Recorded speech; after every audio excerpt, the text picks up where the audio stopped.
d'avoir organisé ce cours. Très contente. Et on est en fait paracha de Béchalach. C'est la paracha de l'ouverture de la mer Rouge. D'accord? Et c'est la paracha où en fait tout se débloque de manière très surprenante. À un moment, on a l'impression que tout est bloqué, que tout est figé, qu'il n'y a aucun échappatoire possible. Et c'est vraiment notre histoire. Notre histoire, quand on sent qu'en fait tout est bloqué et qu'il n'y a aucune porte de sortie possible, que tout a l'air figé, qu'on est encerclé de toutes parts. C'est vraiment la paracha qui parle de cette situation-là. Et ça parle de nous. Pourquoi? Parce que nous, en Israël, on est vraiment encerclés de toutes parts.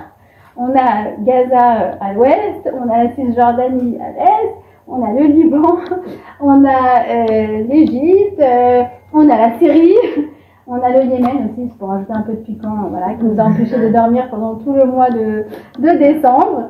Et à un moment, tu te dis, mais comment on va s'en sortir? On a le sentiment qu'on va jamais s'en sortir. Et puis là, voilà, mardi de paracha de Béchalach, donc hier, un truc complètement inattendu, Trump qui débarque et qui vient avec des solutions complètement farfelues, tout aussi farfelues les unes que les autres. Et tu dis, il y a quelque chose de possible en fait, il y a quelque chose de nouveau. Ça veut dire, on peut en fait espérer à une paix, on peut vraiment espérer à quelque chose qui va vraiment nous sortir de cette situation dont on se sent emprisonné depuis des décennies. D'accord? Alors évidemment, on ne croit pas en Trump, d'accord? Trump, c'est pas Mashiach, c'est un chaliar, d'accord? C'est pas la même chose. C'est un pion dans les mains d'Hachem. Mais en fait, à travers ça, Hachem il nous fait passer un message de dire, regarde, en une journée, il y a tout qui peut se débloquer alors que tu avais l'impression que tu étais encerclé de toutes parts et que tu ne voyais aucune issue possible. D'accord? Donc, c'est vraiment la problématique qui s'adresse à nous. Et ça peut être toutes sortes de situations, on est bloqué, ça peut être au niveau professionnel, ça peut être au niveau de la rencontre, du couple, ça peut être au niveau de l'éducation d'un enfant, ça peut être au niveau de la santé, vous allez voir, la paracha, elle nous parle absolument de tout ça. D'accord? Et quand la mer Rouge va s'ouvrir, eh bien, ça va être pour eux quelque chose d'inattendu, ça va être une sortie qu'ils n'avaient même pas envisagée, qu'ils n'avaient même pas pu imaginer. Et ça s'appelle sortir d'Égypte. Ça s'appelle sortir de son cadre et ça s'appelle donc l'ouverture de la mer Rouge. D'accord? Alors, on va aller voir comment nous, à notre échelle, on peut aussi ouvrir la mer Rouge lorsqu'on sent que tout est bloqué de toutes parts dans les situations où on se trouve. D'accord? Vous êtes OK avec le projet de ce soir? Ouais, c'est bon? On est parti? OK. Alors, regardez, qu'est-ce qui se passe dans la paracha? On a les Juifs, les Bnei Israël, qui ont quitté l'Égypte. D'accord? Pharaon leur a dit ciao. Après 210 ans de bons et loyaux services. On peut appeler ça comme ça. D'accord? Et ils ont marché 6 jours. Et au bout du 6e jour, en fait, ils n'ont plus de provisions dans leur sac. Et en fait, qu'est-ce qui se passe? Ils se retrouvent devant la mer. Mais qu'est-ce qu'ils entendent derrière? Ils entendent les chevaux des Égyptiens qui sont à leur trousse. Ils disent mince! Mais où est-ce qu'on va aller? Ils veulent aller à droite, ils voient les montagnes rocheuses. Ils veulent aller à gauche, ils voient les animaux féroces. En face, ils voient une mer tumultueuse et les Égyptiens, qui je vous rappelle, c'est la plus grande armée du monde, qui vient à leur trousse pour leur faire la guerre. Et là, ils disent, mais qu'est-ce qu'on va faire? Comment on va s'en sortir? On est bloqué de toutes parts, on ne voit aucune issue possible. Et c'est dans cette situation qu'on se trouve au moment donc où la paracha elle s'ouvre. Ok? Alors déjà c'est quoi? Ces Égyptiens qui viennent derrière et c'est quoi la mer qui est devant dans nos vies, d'accord? Les Égyptiens, c'est quoi? C'est le passé qui nous rattrape. C'est quoi la mer? C'est l'avenir qui me fait peur. C'est en fait toutes les situations où tu es bloqué par quoi? Tu es bloqué par tes traumatismes de tes échecs précédents et tu es bloqué par quoi? Par tes appréhensions de la situation future. Et tu te dis, mais comment je vais avancer? Je suis bloquée là, je suis bloquée là. Où est-ce que je vais aller? Vous voyez? C'est comme par exemple, tu as du mal à dater parce que tu es traumatisé de la relation avec ton ex. D'accord? 1 an ensemble, un matin il se lève, il te ghost. Non, c'est Moi, je vois pas, dans vos crachats, ça vous arrive pas. Mais moi, j'ai envie de pleurer à chaque fois que j'en sais. Je dis, encore la même histoire, le même qui. On dirait que peut-être c'est le même. Peut-être, je sais pas, j'espère. D'accord, que tous les autres, ils sont normaux. Mais c'est quoi, ils étaient ensemble, ils filmaient, trucs, et à un moment, ils disparaissent, ils donnent plus de signe de vie. Alors forcément, quand après on te repropose, ah tiens, je vais te présenter mon cousin, je vais te présenter un garçon, il est bien et tout, bah forcément, tu as une appréhension. D'accord? Donc en fait, on est entre échec et traumatisme et appréhension. Sachant que les échecs créent l'appréhension, mais que l'appréhension, vous comprenez qu'elle favorise aussi l'échec. Parce que si tu vas au rendez-vous et que tu ne crois pas du tout, il n'y a pas forcément de chance que tu l'aies ce job. Tu vas en entretien, mais tu ne crois pas. Donc, en fait, on se retrouve un peu dans une spirale infernale avec l'impression ainsi qu'on n'arrive pas à avancer. D'accord? Et en fait, c'est fou comment on se transporte avec nous des traumatismes. J'ai parlé avec quelqu'un de la famille que j'ai vu quand j'étais à Paris la semaine dernière. Il est avec une fille, ça fait, je sais pas, un an et demi. Ils sont bien, tout se passe bien. Alors je lui dis, ça y est, 32 ans, oh, allez, tu fais ta demande. Ah, mais tu sais, moi c'est difficile. Moi, mes parents, ils ont divorcé. Et tu sais pas ce que c'est, toi, d'avoir des parents divorcés. Et ben en fait, tu sais, quand tu veux avancer, tu poses 36 000 questions. Vous voyez ce que je veux dire? Donc, et t'es là, et donc du coup, t'es avec ce passé qui est là un peu en ombre et qui t'empêche d'avancer. D'accord? Donc justement, on va essayer de comprendre comment on fait pour avancer quand on a l'impression qu'on est bloqué. Tout, vous allez voir, toute cette paracha, c'est un coaching mais de folie. Parce qu'en fait, ça vient te montrer que tout, mais alors tout est une question de mental. Tout est une question de mental. Et l'idée, vous allez voir, ça va pas être de dire j'ai pas peur. Parce que forcément d'avancer, que ce soit pour prendre un job, que ce soit pour se marier, que ce soit pour tout, avancer, ça fait peur. L'idée, ça va être de dire quoi? J'ai pas peur, mais j'ai peur, mais j'y vais. Et créer le mental propice pour arriver à avancer. D'accord? C'est ça le programme de la soirée. Ouais? Ok? Alors, regardez. Au moment où ils sont vraiment devant la mer Rouge. D'accord? Devant la mer Rouge. Qu'est-ce qui va se passer? Ils vont paniquer. Forcément. Ils paniquent. On les comprend. Ils sont en panique, ils sont en stress, ils sont en tension. Ok? Forcément, je vous ai décrit la situation. Devant, derrière, à droite, à gauche, ils ne savent pas où aller. Ils pensent qu'ils vont mourir. On est? Ok? Et Dieu va s'adresser à eux. Et il va s'adresser à eux, regardez, une longue phrase, mais en 4 parties. Ok? C'est quoi cette phrase? Premièrement, n'ayez pas peur. Vous allez voir la délivrance que Dieu va vous montrer aujourd'hui. Première partie. Car si vous avez vu l'Égypte en ce jour, vous ne les reverrez plus jamais. Dieu combattra pour vous et vous taisez-vous. Ok? Et ensuite, la 5e partie, c'est la matitza kela. Et pourquoi vous m'implorez? Dis aux enfants d'Israël d'avancer. Je veux dire, dans ces 5 phrases, il y a tout. Il y a une leçon de coaching exceptionnelle. Il y a quoi? Alors, vient le Midrash.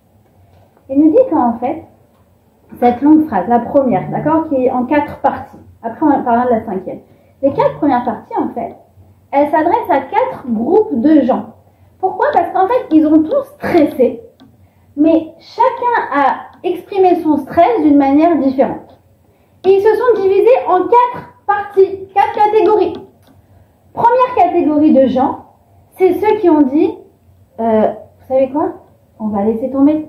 Jetons-nous à la mer, on va se suicider. Parce qu'on va mourir. Autant accélérer le processus, quoi. C'est à eux qu'en fait Dieu il dit, non, n'ayez pas peur. Vous allez voir la délivrance. Deuxième groupe, c'est quoi? Vous savez quoi? Venez, on retourne en Égypte. On laisse tomber la liberté, tout ça, c'est pas grave. Au moins, voilà, nos bourreaux, c'est pas agréable. On sait qu'on va travailler 20 heures sur 24. On sait qu'on va se faire fouetter. Mais au moins, c'est bon. Au moins, on connaît. On y retourne. Et c'est à eux que Dieu dit, non, mais les Égyptiens, vous ne les reverrez jamais. D'accord? Troisièmement, il y a un groupe qui a dit, on va faire la guerre aux Égyptiens. Là, tu dis, ils sont mignons, mais genre, ils sont des femmes, des enfants, ils n'ont pas d'armes, eux, ils sont hyper armés derrière. Comment ils vont faire ça? Donc Dieu leur dit, Dieu combattra pour vous. D'accord? Et vous taisez-vous, alors ça c'est le plus intéressant. Vous taisez-vous, c'est quoi? C'est un groupe qui était en stress, et du coup qui s'est mis à quoi? Qui s'est mis à prier. Et là tu dis, bah, alors eux en même temps, je m'identifie un peu à eux, je comprends un peu, quand tu es en stress, tu sais pas quoi faire, tu as été refusé de cette université, là tu dois faire ton tour Richel, mais tu sais pas où, t'as pas de truc, t'as pas de job, t'as pas de machin. Bah en fait, à un moment, oui, tu pries. Pourquoi il leur dit taisez-vous? Ne priez pas, c'est pas le moment de prier. Écoutez cette leçon exceptionnelle. J'ai entendu du Rav David Ishai au nom du Zohar Akadosh. Il dit que le Zohar dit qu'en fait, parmi ceux qui priaient, personne n'avait vraiment la croyance qu'ils allaient être sauvés. Ça veut dire qu'ils ont prié un peu machinalement en mode bon, bah, qu'est-ce qu'il reste à faire de toute façon maintenant qu'il a prié. Mais ils n'avaient pas le mental qu'il y avait avec. Tu crois que Hachem est capable de te sauver ou pas? De toutes les situations les plus inexplicables? Tu crois ou tu crois pas? Parce que si tu crois pas, si t'as pas la émouna, si t'as pas le bitachon, en fait ta prière va servir à rien. Donc, qu'est-ce qu'il leur dit à ces quatre-là? Il faut reconfigurer son mental. Avec le mental que vous avez maintenant, vous ne pourrez pas avancer. C'est ça en fait qu'il leur dit. Vous devez changer de mental. Alors en fait, parmi ces quatre groupes, on a, si vous voulez, les quatre manières de réagir face au stress. Les quatre manières où en fait, on perd notre discernement. On dit en hébreu notre da'at. Et donc du coup, en fait, en situation de stress, ça va être des réactions qui sont des réactions très très primaires, mais qui vont pas nous emmener dans des chemins qui sont bons pour nous, qui sont logiques, qui sont gérés par la logique. Alors ça, juste sachez que c'est un midrash qui a 2000 ans, ce que je suis en train de vous dire, et aujourd'hui c'est genre un truc de coaching hyper connu qui te dit que face au stress, tu as trois types de gens qui savent mal réagir. C'est ceux qui freeze, ceux qui flight et ceux qui fight. Tu connais? D'accord? Bah, en fait, tu leur diras, c'est Rabbi Shimon Bar Yochai, il y a 2000 ans qu'il a dit. D'accord? Je compte sur toi, Léna. Ok, c'est ça mon prof de MBA. Tu sais, ok? Alors, c'est quoi? C'est quoi freeze, flight et fight? Eh ben, en fait, c'est exactement ça. C'est ce qu'on est en train de décrire. On est face à la mer Rouge, on ne sait pas quoi faire, on est en stress. Voilà, comme ça je te fais le résumé de ce qu'on a fait. Ah, le résumé de ta vie, va très bien, ok, alors c'est quoi ceux qui décident, en fait ils veulent se suicider quoi, genre en gros ils ont jeté l'éponge. Et ben en fait, c'est ceux qui ont peur de s'engager, c'est ceux qui ont peur d'avancer, c'est le fameux ghoster, pour parler encore de lui.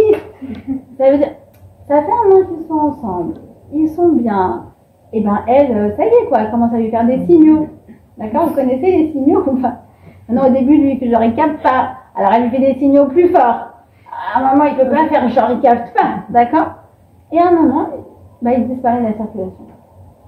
J'ai envie de dire, excuse-moi Coco, genre j'ai pas compris, je croyais que toute votre vie vous alliez vous mettre sur un canapé et regarder des Netflix et sans que rien n'avance.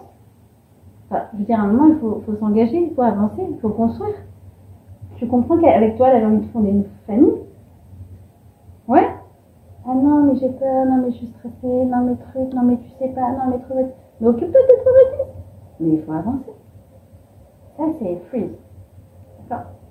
C'est des gens qui sont, on dit en anglais, ils sont pas des risk takers. Ils sont pas, genre, ils aiment pas prendre du risque, d'accord? Au travail pépère, genre, les gens savent pas trop ce que je fais, genre, détente, j'ai pas trop de rapport à rendre, tu vois, ni à l'investisseur, ni aux clients. En fait, ça s'appelle comment? Ça s'appelle un fonctionnaire. Oui, tu peux être fonctionnaire si tu veux. Je sais pas si vous avez déjà été au consulat. Très marrant. Parce que, en fait, donc, en Israël, à Tel Aviv, ça bouge et tout, tout est très dynamique, tac, tac, tac, tac. Tu passes la porte du consulat. Et là, t'as l'impression que c'est comme un YouTube qui s'est mis en 0,75. Tu vois ou pas? Genre, tout est très lent. Genre, attendez, j'appuie sur le bouton. Attendez, vous avez bien les papiers du passeport, genre tout est très très long. D'accord? Voilà, et si tu veux, il y a ce genre de job, c'est bien aussi. C'est pas des risques takers.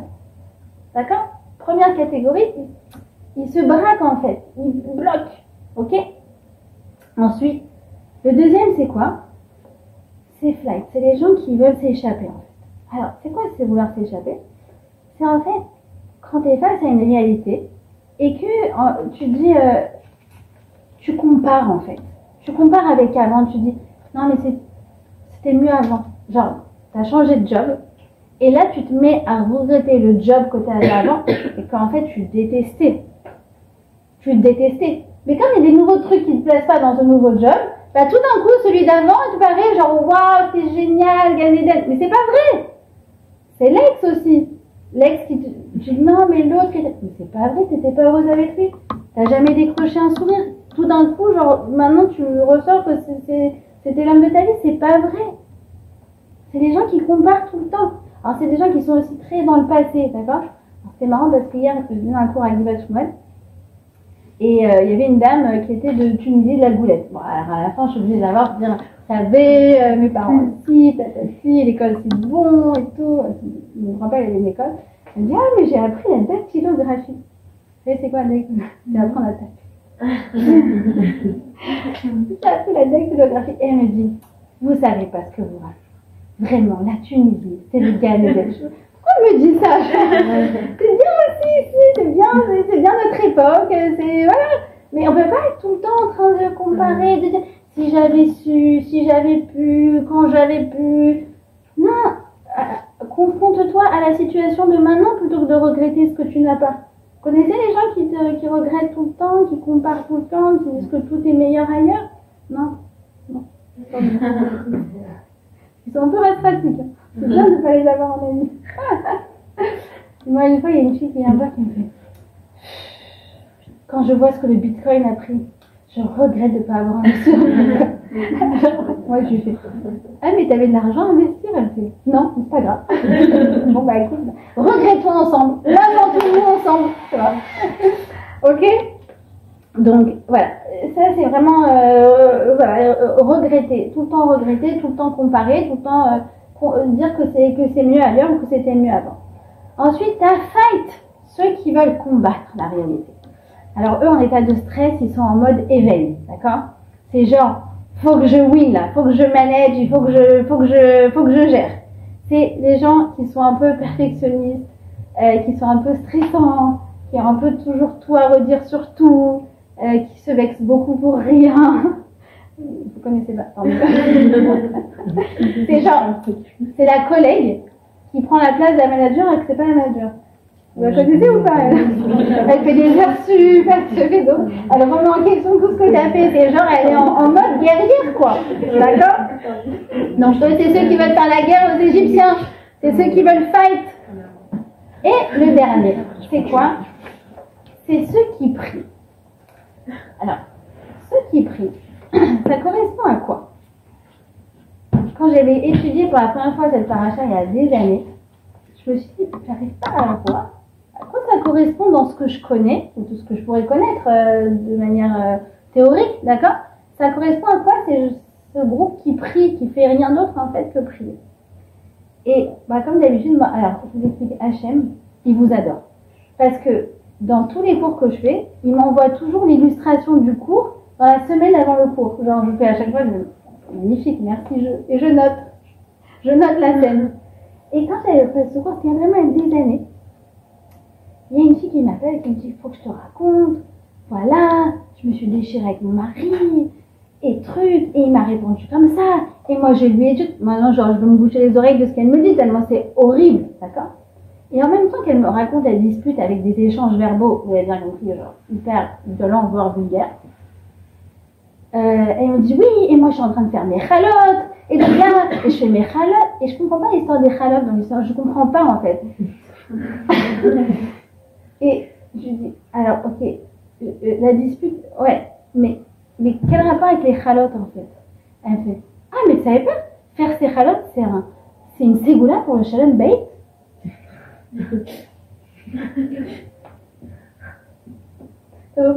Moi, soit on rit, soit on pleure. Genre, elle vient d'insulter son mari de tous les noms, d'accord, et en fait, elle dit non, mais et donc c'est les chalotes qui vont te sauver maintenant. J'ai envie de dire, ça va être un combat de chalotes, ça va finir comme ça, c'est pas du tout les chalotes qui vont te sauver. Vous comprenez ou pas? Alors, il y a des gens, genre, croient que genre la religion, c'est genre tout un, comment dire, c'est la perle de perlimpinpin, la poudre de perlimpinpin, pardon. C'est genre, tu vois, je vais faire, ah, une ségoula, un nouveau truc, mais va travailler.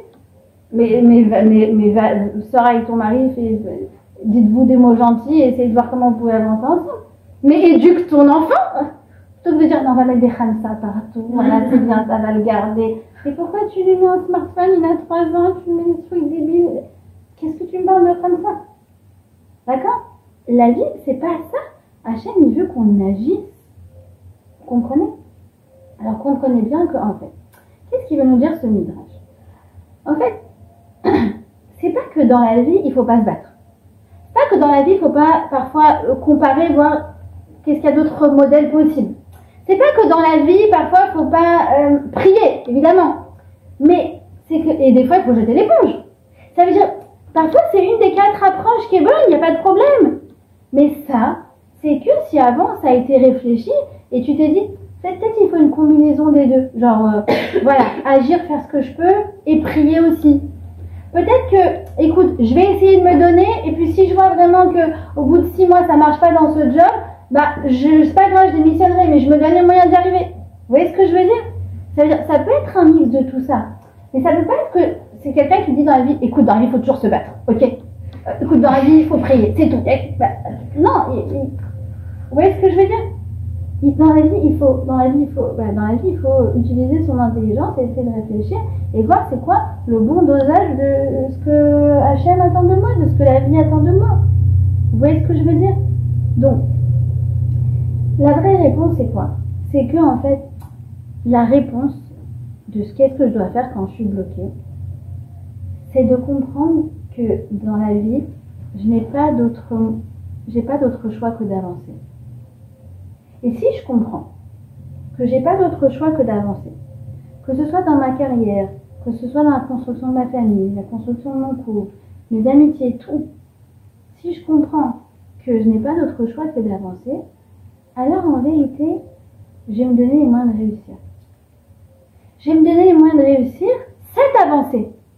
Pas toute la traversée. Toute la traversée, ça va, la vie est longue, tu sais pas après ce qu'il en ressort. Mais là, de cette étape maintenant, je parle de cette étape maintenant. Si tu comprends que tu es obligé de la dépasser, cette étape-là, tu vas te donner les moyens de réussir. Donc, tout est une question de mental, en fait. Tout est une question. Regardez comment c'est une question de mental. Comment ça s'est passé? Est-ce qu'ils sont arrivés et donc ils ont fait tout ça et Hachem leur a dit avance, ils ont avancé, ça s'est ouvert? Non. C'est pas exactement comme ça que ça s'est passé. Ils sont rentrés en stress comme on a dit. Ok. Chacun a agi comme ça. Ok. Dieu les a calmés chacun. Ok. Et après il leur dit maintenant avancez. Mais ils ont toujours les pétages d'avancer. Il y en a un seul qui a écouté l'ordre. C'est qui? Comment il s'appelle? Nachshon ben Aminadab. Bravo, il y en a qui écoutent en cours de Kodesh. Bon. Voilà. Bravo. Et il est rentré dans la mer. Et c'est pas comme genre il a mis le premier pas et ça y est, tout s'est ouvert. Non. Il est rentré dans la mer. C'est monté. Il a eu un sentiment de noyade. Jusqu'à ce que ça lui arrive là. Et là, la mer s'est ouverte. En combien? En 12. En 12 sillons, une par tribu. D'accord? Pour savoir qui suit en cours de côté. Ok? Donc, maintenant je vous pose la question. Vous vous rappelez que je vous ai dit que dans les 4 groupes, le premier c'est quoi? C'est ceux qui voulaient se suicider. Ouais? Non, je vous pose la question. C'est quoi la différence entre ceux qui voulaient se jeter à la mer et Nachshon? L'image de la mère, il n'y croyait pas, la chaîne, il y croyait. Exactement. Bravo. T'es prête à te marier. C'est bien.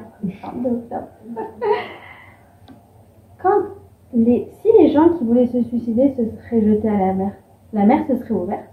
Non. Pour eux, non. En revanche, Narshon, qu'est-ce qu'il avait en tête? Il avait en tête qu'il voulait s'en sortir. Maintenant, toi, spectateur invisible, si tu vois les premiers ou Narshon, toi, tu verras rien, tu verras aucune différence. À la fin, tu diras, ah, les pauvres, pour eux, ça n'a pas marché. Et pour lui, ah, il a eu de la chance, ça a marché. Encore une fois, c'est une question de mental. Tu veux t'en sortir? Tu veux avancer? Tu veux passer cette étape? Alors la mer, elle va s'ouvrir. Tu sais, c'est comme... Je parlais aussi encore avec quelqu'un, famille éloignée, mais il n'arrive pas à avancer dans sa carrière. Pourtant, il est bardé de diplômes. Il n'arrive pas. Alors je lui dis, fais une page LinkedIn. Genre, je sais pas, il n'est même pas sur LinkedIn. Je lui dis, quand tu veux faire, il faut faire du networking, il faut s'y mettre, il faut se le jeter à l'eau. Il faut se jeter à l'eau. Ouais, mais j'arrive pas, ouais, mais c'est con. Je comprends pas, t'as eu le barreau de trucs, le barreau de machin, et t'arrives pas à faire une page LinkedIn. Bon, d'accord, je vais la faire. Bon, si je vous la montre, comme on dit en arabe, mechosek. D'accord? C'est vraiment genre, je dis, mais, mechosek, je sais pas, ça fait de la peine, ouais, ça fait de la peine. Ça veut dire que ça n'arrive, ce qu'il a se donné comme moyen, en fait, ça reflète pas du tout le profil de la personne. Maintenant, qu'est-ce qu'il me dit après? Il me dit, tu vois, je l'ai fait, mais ça marche pas. C'est gentil, mais tu l'as fait, mais tu n'y croyais pas. Donc, quand tu as fait cette action-là, c'est pas pour réussir. C'est pour te justifier qu'en fait, tu n'y arriveras jamais. Vous comprenez ou pas? Maintenant, toi, spectateur extérieur, tu peux pas le savoir. Parce que tu peux savoir c'est quoi le mental des gens. Vous comprenez? Lui, il peut dire, ah voilà, tu vois, j'ai essayé. Mais d'accord, tu as été au truc de réseau de networking, mais tu n'as parlé à personne. Après, il revient, il dit, ah bah tu vois, il n'arrivera jamais. Mais va, distribue des cartes, je sais pas, fais quelque chose, serre des mains, si tu connais personne, vas-y. S'en fiche. Vous comprenez? J'ai une question. Ouais. Mais comment, après tous les miracles qui se passent en Égypte, ils n'ont pas pu faire confiance à Hachem face à la mer Rouge? C'est une bonne question. C'est une très très bonne question. Il faut comprendre qu'ils sont une nation de traumatisés aussi. Ça veut dire... Non, c'est vrai. C'est 210 ans d'esclavage. C'est comme les gens qui sont arrivés du RSS dans les années 90. Il y avait plein de choses qu'on ne comprenait pas chez eux. Il faut comprendre que ça faisait 80 ans qu'ils étaient sous sous le régime communiste. Et c'est 3 générations. Ça veut dire même ton grand-père, il ne sait même pas c'est quoi la liberté. Tu vois ce que je veux dire? Donc, ils ont vu des choses, c'est qu'il a eu la force de partir. Et d'ailleurs, entre parenthèses, merci pour ta question, vous savez qu'il n'y a que 20% qui ont quitté l'Égypte. Il y a 80%, ils sont restés, ils croyaient même pas que c'était possible. Donc c'est vrai qu'on parle des 20% qui ont le plus de bitachon. Mais sur ce coup-là, ils se sont censés encercler de toutes parts. De toutes parts. D'accord? Et j'ai envie de dire, c'est un peu comme nous, ça veut dire, on a de la mouna, on a du bitachon. Mais c'est vrai que quand tu vois des situations inextricables, comme ce qu'on a vécu, ce qu'on vit, la guerre, où voilà, bah au Hachem on s'en sort, mais à un moment tu dis, mais combien de temps va se taper ses voisins et combien de temps à un moment tu dis, mais est-ce qu'il y aura un jour la paix dans ce pays? Tu vois? Bah, c'est la même avec les Mouna et les Bétarach, des fois tu te dis, non mais la situation est trop compliquée pour Hachem. Vous voyez ce que je veux dire? Hein? Quoi? Oui, bah non, c'est ça la réponse. Mais on est des êtres humains, ça veut dire le mental parfois, il panique face à la situation, face à la réalité. D'accord? Alors, au prochain, peut-être que toi, t'es pas à ce niveau-là, mais moi, je m'inclus dans ceux, sûrement que j'aurais paniqué. J'en suis sûre aussi. Je ne fais pas partie de ça. D'accord? Non, regardez comment c'est exceptionnel. La paracha, qu'est-ce qu'elle nous dit? Enfin, le Midrash, il nous dit quoi? Pardon, la camarade en traité Sota, elle nous dit que, elle nous dit comme ça. Caché zivugo chez la dame qui est créée Yamsouf. Caché par Nasato chez la dame qui est créée Yamsouf. Caché Nekava Brioto chez la dame qui est créée Yamsouf. Ah, tu veux que je te dise? C'est aussi difficile le zivug, le couple, que l'ouverture de la mer Rouge. C'est aussi difficile la parnassa. Et c'est aussi difficile la santé. Genre, les 3 domaines les plus importants de ta vie, on te dit qu'en fait, c'est aussi difficile que l'ouverture de la mer Rouge. Alors, qu'est-ce qu'il y a de commun à ces 3 choses-là déjà? Ces 3 domaines où, en fait, même si tout va bien dans ta vie, si tu as un de ces 3 domaines qui est touché, tu n'arrives pas à être sereine. Si tout va bien, mais la parnassa, on l'a découvert et endetté, tu peux pas dormir la nuit. Si tout va bien, mais dans le couple ça marche pas, et c'est difficile, et tu te poses 36 000 questions, c'est difficile. Et l'eau, nous, la santé, n'en parlons pas. D'accord? Donc tu dis, oula, en fait, ils ont pris les 3 domaines les plus cruciaux de ma vie, et en fait, ils l'ont comparé à cette ouverture de la mer Rouge. D'accord? Et regardez comment, en plus, là, avec la guerre, tout a été encore chamboulé. C'est-à-dire, la Parnassa, tu vois qu'il y a plein de secteurs qui ont été touchés. Par exemple, moi, j'ai une copine qui travaille justement à la chambre de commerce franco-israélienne. Ouais, genre, ça fait un an et demi que... Elle me dit déjà que c'était fonctionnaire, mais ouais, c'est vraiment... C'est fantôme, quoi. Mais pas de boulot. Elle se trouve du travail, mais concrètement, en fait, il n'y a rien, parce qu'il y a rien il n'y a aucun échange, il n'y a aucun investisseur qui veut investir quoi que ce soit. D'accord? Et tout a été touché, ça veut dire même la santé mentale. La santé mentale du pays, d'accord? Donc, tous ces domaines-là, en fait, qui nous touchent tellement, on les compare à l'ouverture de la mer Rouge. Vient le roi Salomon, il nous dit, regarde, je vais t'expliquer quelque chose. Par rapport à ces 3 domaines, il rajoute même un 4e domaine, il rajoute le domaine de, on appellerait ça l'ascension spirituelle, ça veut dire, en fait, c'est l'éducation des enfants. D'accord? Il te dit que, regarde, il y a 4 choses dans la vie, et il reprend ces 4 choses-là, ça veut dire l'éducation des enfants, mais aussi la santé, la parnassa et le couple. D'accord? Ces 4 choses-là, elles me sont inaccessibles. Le chemin, je ne le connais pas. D'accord? Ça veut dire quoi? Ça veut dire qu'en fait, il te dit, regarde, je t'explique. Ces domaines-là dans la vie, il n'y a pas de recette. Il n'y a pas de recette. Une, elle te dit, ah, c'est vrai, toi aussi, tu as une hernie. Écoute, je te le donne. J'ai été chez une ostéopathe. Oh, elle m'a réglé mon problème, incroyable. Toi, tu y vas, tu fais 10 séances, tu dis, bah, ça n'a pas marché, quoi. Parce que c'est pas ton chemin à toi. Tu peux pas répliquer une recette.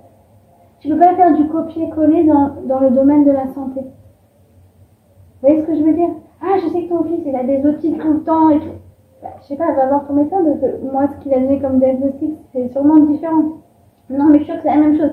Je sais pas, moi, il a fait ça comme traitement, mon fils, mais regarde, toi, ça te fera peut-être autre chose. Tu peux pas faire de copier-coller. Pareil dans la Parnassa, tu dis, ah, vous avez investi, vous faites, je sais pas quoi, vous travaillez dans la blockchain, vous travaillez dans la data analyse. Ouais, mais je t'explique, non, c'est un secteur qui est hyper bouché. Genre, moi, quand j'ai trouvé mon job, c'est il y a 3 ans, c'est ouvert, c'est un secteur encore dynamique. Là, c'est hyper dur de trouver un job. Ah, ok. Vous voyez ce que je veux dire? Il n'y a pas de copier-coller, il n'y a pas de recette, il n'y a pas genre, c'est bon, il y a un truc, ça va coller à tout le monde. Il n'y a pas de bracha. Chacun sa bracha, chacun son chemin, en fait. Et le couple, c'est pareil. Tu dis, ouais, moi, je sais pas, il veut pas, il truc, il est un peu réticent. Qu'est-ce que t'as fait, toi? Bah, moi, j'ai insisté. Et l'autre, elle insiste. Il a gosse. Qu'est-ce qu'elle a, c'est ça? Vous voyez ce que je veux dire? Il n'y a pas de recette. L'éducation des enfants. Un enfant, tu sais pas, mais même dans la même famille. Je comprends pas. Lui, je lui ai fait ça et tout, ça a hyper bien marché. Je lui ai fait la thérapie avec les animaux, ça l'a libéré et tout. Et l'autre, et non, ça n'est pas son chemin. Comme tu dis, c'est pas sa bracha. Pourquoi? Parce que dans la vie, il y a des choses qu'on maîtrise, d'accord, ok. Mais dans cette équation de la vie, il y a une inconnue. Et cette inconnue, c'est toi. Tu sais pas c'est quoi ton tikkun. Tu sais quoi c'est quoi ton chemin. Tu sais pas ce qui est bon pour toi. Tu sais pas pourquoi toi tu dois passer par ça et elle c'est un autre chemin. Tu peux pas savoir tout ça. Donc vient le roi Salomon et te dit, regarde, je t'explique. Ces domaines dans la vie, ne va pas perdre ton temps à chercher des recettes. Parce que ce qui était bien pour elle, c'est pas forcément pour toi. D'accord? Donc, qu'est-ce qui se passe, c'est que quand on visualise cette mer rouge, et quand en fait on ne sait pas ce qu'on doit faire pour avancer, vous voyez que chacun il a eu son sillon, il a eu son chemin. Et on dit qu'en fait, quand ils sont rentrés dans la mer rouge, chacun a eu le sentiment de dire, la mer Rouge, elle s'est ouverte pour moi. En fait, ces études, j'ai l'impression qu'ils ont créé ce Toar pour moi. En fait, ce traitement, je sais pas, j'ai le sentiment que c'était pour moi. Ce garçon, tu sais, je sens que c'est pour moi. Et c'est ça que tu dois ressentir dans ta vie. Parce que sinon, tu es tout le temps dans la comparaison. Sinon, tu es tout le temps dans les copier-coller. Sinon, tu es tout le temps dans la frustration de pourquoi elle n'est pas moi. Il faut que tu sentes que c'est pour toi. Exactement comme quand ils ont traversé la mer Rouge, ils ont senti que c'était pour eux, dans le chemin que tu dois te frayer dans la vie. Même si parfois tu sens la noyade, tu dis oh là là, donc là si j'arrive pas, j'ai peur que ce soit la noyade. Pas grave, continue et avance et aie confiance. Et regarde tout ce que Hachem il ouvre comme porte pour toi. C'est pour ça que quand ils sont arrivés dans la mer Rouge, qu'est-ce qu'ils ont fait? Ils ont chanté quoi? Ils ont chanté la Shira. Alors, je vous invite vraiment à aller à la synagogue ce samedi, si possible, aux 7 clés. Et écoutez Parashat Béchalach, elle est hyper, et faire la Shira. Et en plus, on a un petit pérec spécial samedi. Vous pouvez le faire toute seule si vous n'allez pas à la synagogue. C'est lire le Asia Shirmoté, d'accord, la Shira. Et puis il y a aussi la Shira de Myriam, la Shira des femmes, d'accord. On lit spécialement ce samedi Parashat Béchalach, d'accord. Et donc ils ont chanté cette Shira. Maintenant, on peut se dire, bah oui, ils ont été tirés d'affaire, ils se sont pas du tout attendus. Comme je vous ai dit, il n'y avait aucun échappatoire possible, et puis tout d'un coup, une solution qu'ils n'avaient même pas envisagée de leur vie, de voir la mer qui s'ouvre. D'accord? Je dis, mais est-ce qu'ils sont complètement tirés d'affaire en fait?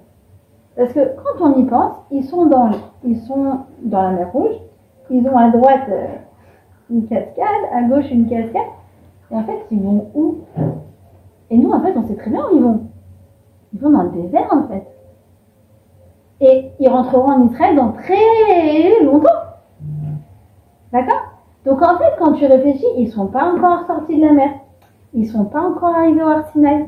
Ils ne sont même pas encore arrivés en Israël. Ils ne sont pas arrivés en fait à toutes ces étapes.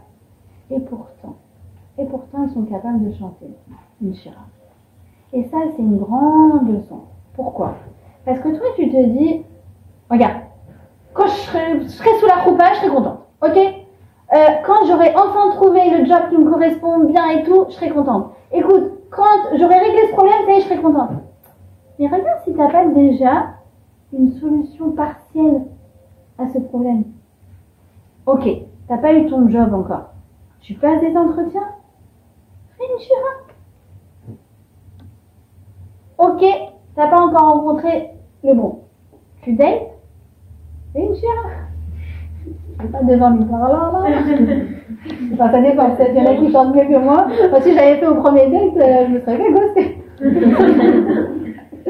J'ai compris que j'ai appris un mot cette semaine. On m'a dit ça fait jeune, ça fait frais. Donc, remercie pour. Ok, tu dis, j'en peux plus, je vais quitter cette coloc. Elle m'a saoulée. Mais, genre, aujourd'hui, ça s'est bien passé avec tes colocs? Ouais. Vas-y, une Shira. Dis une chanson.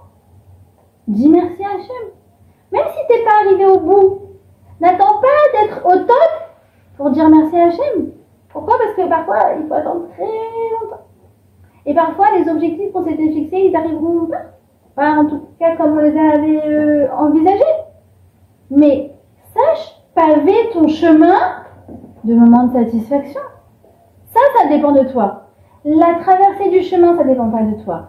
Le rythme d'avancée du chemin, ça dépend pas de toi. Les rencontres que tu vas faire sur le chemin, ça dépend pas de toi. Les détours que tu vas faire sur le chemin, ça dépend pas de toi. Mais d'être capable de chanter une Shira à chaque fois que tu as fait une avancée dans la traversée, oui, ça dépend de toi. Il faut chanter les Shiras. Est-ce que vous chantez dans la douche? Oui, il faut chanter.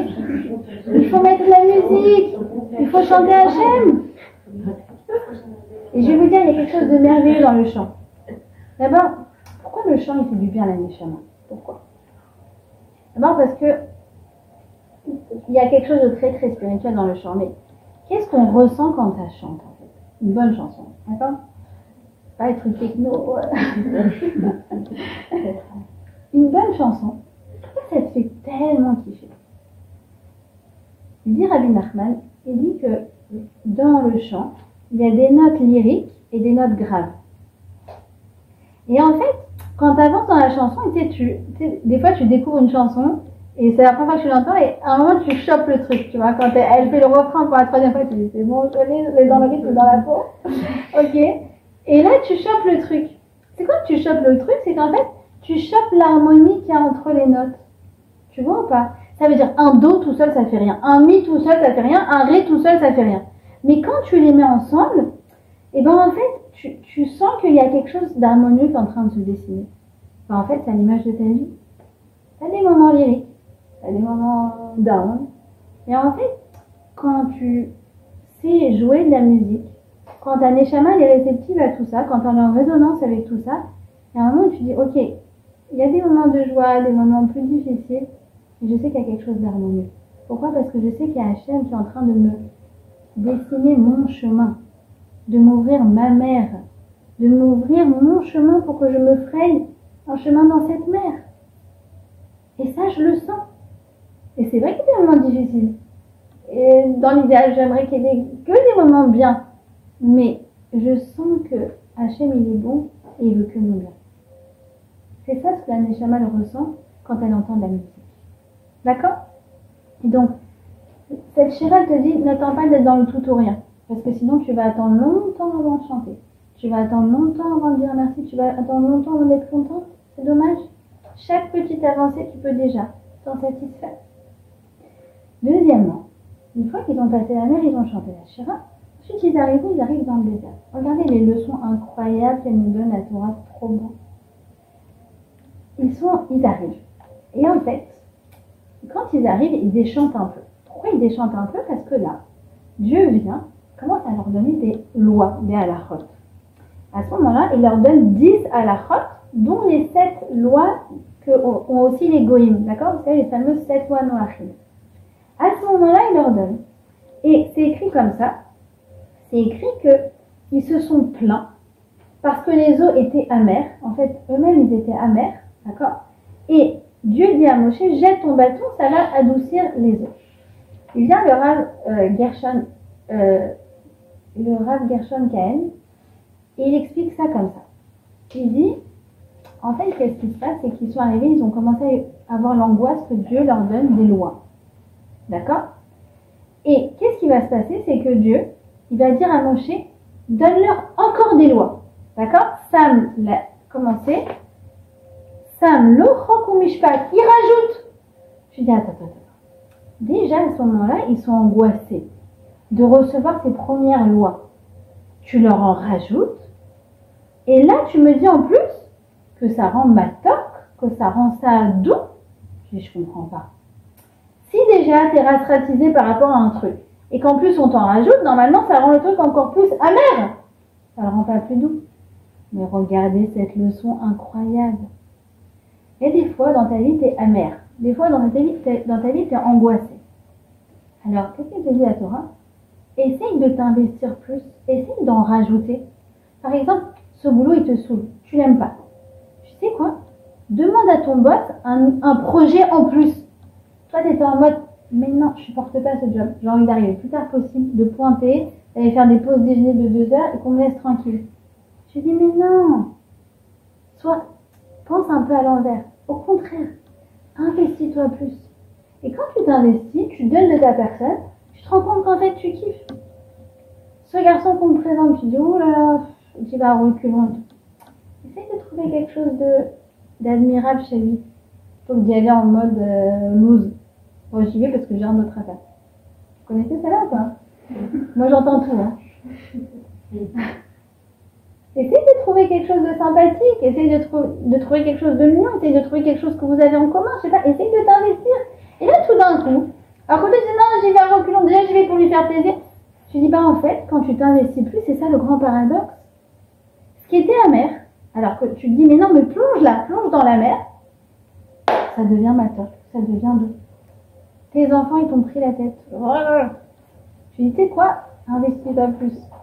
Soit à la maison, tu joues à la marelle avec eux. Mais j'en peux plus, là, je m'en sors pas. Fais encore plus. Dans ton couple, c'est pas facile, c'est difficile en ce moment. Je lui dis, regarde, je t'explique. Cette semaine, tous les midis, tu te prépares un Tupperware. Ah bon? T'es sûr? Ouais. Ouais, vas-y, essaye. Et sortez, datez, allez faire un truc. Non mais déjà on supporte pas. Mais non justement, t'as pas compris. Tu supportes pas parce qu'en fait t'es un reculon, t'as juste envie qu'il y ait le moins d'interaction possible avec cette chose-là. Et t'as pas compris en fait que au contraire, quand quelque chose, t'es à moitié dedans, c'est comme les gens qui rentrent dans l'eau. Vous connaissez ou pas? Les lourdes, pardon, tu vois. Les gens qui rentrent dans l'eau, mais genre tu dis, allez vas-y plomb, elle est froide, d'accord? Alors elle est comme ça. Non, mais rentre dedans la tête et là t'auras plus froid, tu vois. Vous connaissez ou pas? C'est comme ça dans la vie. Mets ta tête, jette-toi à l'eau et c'est que comme ça qu'en fait ça commence à devenir bien, ça commence à devenir doux. C'est là que tu te sens à l'aise. Mais si t'es à moitié comme ça, à moitié dedans, à moitié dehors, bah en fait c'est sûr que tu seras jamais à l'aise parce que t'es pas en équilibre. Vous comprenez? C'est très fort, c'est très très fort. Et ensuite, qu'est-ce qui va se passer? C'est que, donc, ils arrivent, comme je vous ai dit, et en fait, ils n'ont rien à manger. Alors, c'est quoi l'épisode suivant? Et bien, en fait, c'est qu'ils n'ont plus rien à manger, et Dieu va leur faire tomber, quoi? La manne. D'accord? Alors, c'est quoi la manne? Pourquoi ça s'appelle Haman? Parce que quand c'est arrivé, donc, il faut comprendre que c'est une nourriture céleste. D'accord? Qui tombait du ciel, qu'ils ont trouvé par terre, qu'ils ont ramassé, et en fait, qui avait un goût délicieux. D'accord? Et ils ne savaient pas ce que c'était. Alors, même nous, on n'a jamais vu c'est quoi de la manne. Alors, Haman, ça vient du quoi? Ça vient de la première fois qu'ils ont posé la question, Manhu. Manhu, ça veut dire quoi? Ça veut dire, qu'est-ce que c'est? Et Dieu, il a tellement aimé leur question, qu'est-ce que c'est comme ça qu'il a fait appeler cette chose-là. Cette pâte, elle s'appelle du qu'est-ce que c'est. Qu'est-ce que tu manges? Ben, je mange du qu'est-ce que c'est. Et nous, on ne mange pas du qu'est-ce que c'est toute la journée. Franchement. Entre les news, les infos, les incertitudes, tout ça. Tout le temps, tu manges du qu'est-ce que c'est. Et regardez. Les lettres de Manhu, c'est quoi? Sur un verre. Bon, ça fait Ouman, d'accord. Ça fait Ouman, et ça fait quoi? Manhu, ça fait Emouna. Oui, on a dit déjà Ouman. Non, femme. Hein? Woman. Ah, Ouman, parfait, j'adore. Girl power. Emouna. Pourquoi? Parce que, je vais te dire, le fait qu'on mange du qu'est-ce que c'est toute la journée, ça nous rend, entre guillemets, un peu vulnérables, dans le sens où on comprend qu'on n'a pas la maîtrise de tout. Et il y a des fois, il y a des gens qui ont, vous savez, on appelle ça, il y a une route toute tracée, vous connaissez ou pas? Il y a une route toute tracée. Et en fait, ces gens-là, ils n'ont pas cette profondeur qu'on pourrait avoir quand nous on mange du qu'est-ce que c'est. Parce que quand on mange du qu'est-ce que c'est, de la manhu, ça développe chez nous un vaccin qui s'appelle comment? Ça s'appelle la Imuna. La Imuna, c'est comprendre qu'en fait, moi je me jette à l'eau, mais je sais qu'en fait c'est Hachem qui ouvre les portes sur mon chemin. C'est pas moi, c'est lui. Et tout dans ma vie. Regarde, moi je me suis inscrite pour faire mon Tohar et je sais pas, je me suis donné moyen de réussir quoi. Mais c'est lui qui m'a fait réussir. Ce garçon, je sais pas, je pensais pas que je suis partie au restaurant avec mes copines et c'était le cousin d'une copine, on s'est rencontrés et... Mais oui, t'as été, mais t'as compris que c'est lui qui t'a fait rencontrer. Et toute la vie, elle est comme ça. Ça veut dire toi, ta part des choses, c'est qu'on attend de toi de donner moins de réussir. Et en fait, remercie Hachem de toutes les portes qui t'ouvrent. À chaque fois que tu vois les portes s'ouvrir. D'accord? Et pour ça, ça demande de la émuna. C'est quoi de la émuna? C'est comprendre qu'en fait, tout n'est qu'un décor. Finalement, quand on dit qu'il y avait cette création souffle, Hachem, il peut tout faire. Quand tu dis que la parnassa, c'est aussi difficile que d'ouvrir la mer, c'était difficile pour Hachem d'ouvrir la mer? Non. Bah, par ma place, c'est pareil. Pourquoi tu t'angoisses? Pourquoi Hachem, il sait pas dans ce dont tu as besoin? Pourquoi tu t'angoisses? Oui, le truc, et encore, et cette relation, et machin. Mais pourquoi? Hachem, il n'a pas prévu ton zivoum depuis 40 jours avant que tu naisses. C'est lui qui prévoit tout. Tout n'est qu'un décor. Et dans ce décor, Hachem, il te dit, regarde, ta part des choses, à toi, c'est d'avancer. Et ma part à moi, c'est de t'ouvrir les portes. Pour ça, il faut que tu me fasses confiance. Pour ça, il faut que tu aies une vision optimiste de la vie. Pour ça, il faut que tu aies un mental positif à toute épreuve. Pour ça, il faut que tu comprennes que Hachem, il t'aime, que Hachem, il veut te faire réussir, que Hachem, il veut ton bien. Alors, si tu restes comme ça, les bras croisés, à pas avancer, c'est sûr qu'il n'y a rien qui va se débloquer. Si tu vas à reculons en disant peut-être que oui, peut-être que non, pareil, tu vas te sentir toujours mal à l'aise. Si tu vas en te disant j'y vais, mais ça va pas marcher, ça va pas marcher. Si tu vas en disant Malgrou, qu'est-ce que c'est? J'en sais rien. Mais Emouna, j'avance et je crois en lui. Alors tu vas voir toutes les portes s'ouvrir devant toi. Toutes les portes qui sont bonnes pour toi. N'oubliez pas qu'il n'y a pas de recette. Ce ne sera pas la porte de la copine, ce ne sera pas la porte de la voisine, ce ne sera pas la porte de la cousine, ce sera ta porte à toi. Tes portes à toi. D'accord? Donc, il faut se reconfigurer. Pour réussir à avancer, il faut se reconfigurer. Avant d'avancer, avant de donner les moyens de réussir, il faut se reconfigurer son mental. Se configurer son mental que Hachem nous aime, que Hachem veut nous faire réussir, que Hachem veut notre bien, que Hachem va nous ouvrir toutes les portes qui sont positives pour toi, pour chacune d'entre nous. D'accord? Maintenant, je vous donne des devoirs. Vous savez que je vous donne toujours des devoirs maintenant. D'accord? Premièrement, prenez un domaine dans lequel vous sentez que vous avez fait un blocage. Et essayez d'avancer, mais un peu.